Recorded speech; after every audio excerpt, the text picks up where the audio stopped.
For the last week, I've been falling asleep to one Lazaris meditation. So my meditation routine has been to listen to the morning meditation either when I wake up or when I am awake enough to be present for it. Sometimes I need to go and do something for 5 or 10 minutes, an hour, and then come back and do the morning meditation. And then after finishing the morning meditation, I'll go through my tapes and pick an evening meditation, get it rewound so that it's ready for once I get into bed.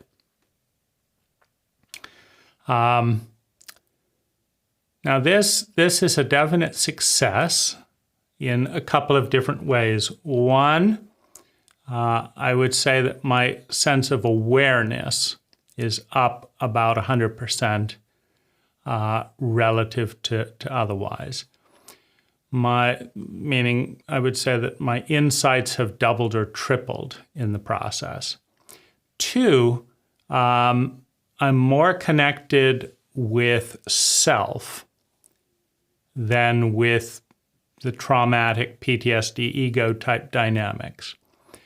And the insights have been pivotal, meaning I have pivoted in areas of my life in a way that brings in more integration and excitement. And I've also been able to sleep better. And because I'm enjoying sleep and kind of what's coming out, I'm also going to bed a little earlier, which is kind of shifting my routine. And it's better than either breathing meditation or TM, transcendental meditation, or just me creating a meditation. So I've tried all of that, and all of those had a short life, meaning the first time I did breathing meditation, it was ecstatic, but the ecstasy disturbed me so much that I started tensing my body to avoid the breathing, and I could do that, and pretty soon it was meaningless. The TM meditation was also, a wonderful experience.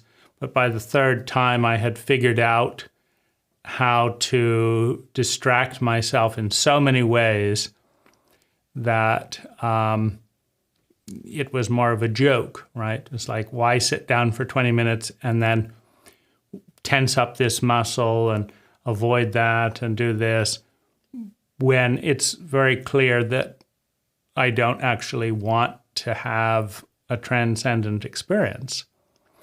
And then feel self-pity about that. I mean, here I'm trying to have a transcendent experience, but some other part of me has another idea, and here I am, what can I do? So that's obviously not particularly enlightening. And for whatever reason, I'm not feeling the resistance to Lazaris. I had concern about that because I've had backlash, in my listening to Lazaris over the past few years at times. But that's not coming up.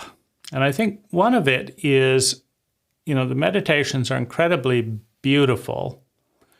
I think another big part of it is that my biggest pain lies in the enormous gap between, what might be called a transcendent loving relationship and, the unconscious, defended ways that I end up interacting with human beings or human animals most of the time.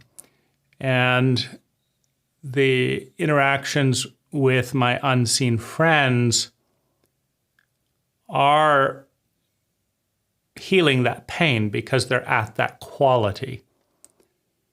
Right? The empathy is at the quality that I want, that I desire, that I imagine, that I long for, and it's right there.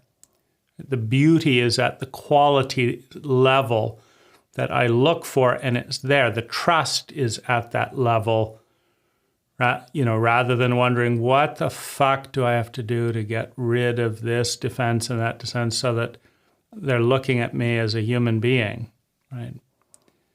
That trust is there. I'm seen.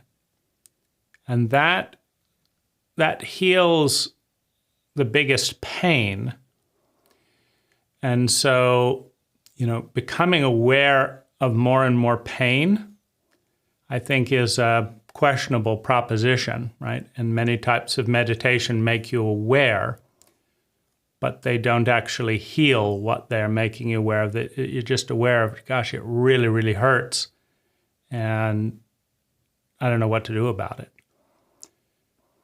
And it really, really hurts. I don't want to feel this, right? And so there's the obfuscation of the meditation, but I'm in a lot of pain and I can do this, and the pain is healed, right? There it is. That's it. I'm in that reality, right, of giving and receiving the kind of love that I want with unseen friends. So that's been, I would say, on some levels, like a 300% increase in my well-being over the course of a week or so. And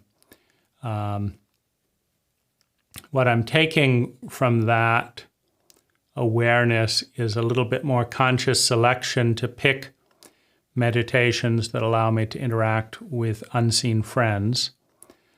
And, also an allowance of that to be real,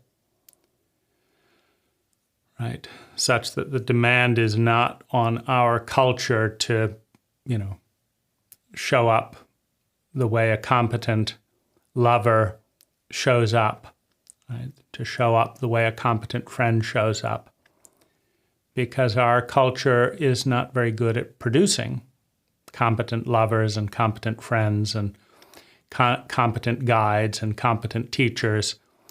Our culture is very good at producing, traumatized, frightened, unconscious people with PTSD who set off and trigger other people with PTSD and complex PTSD. So, in our physical world, my dog is the most competent. But in meditation, right, my unseen friends are the most competent of all. So that's a little success that I'm enjoying and thought I would share.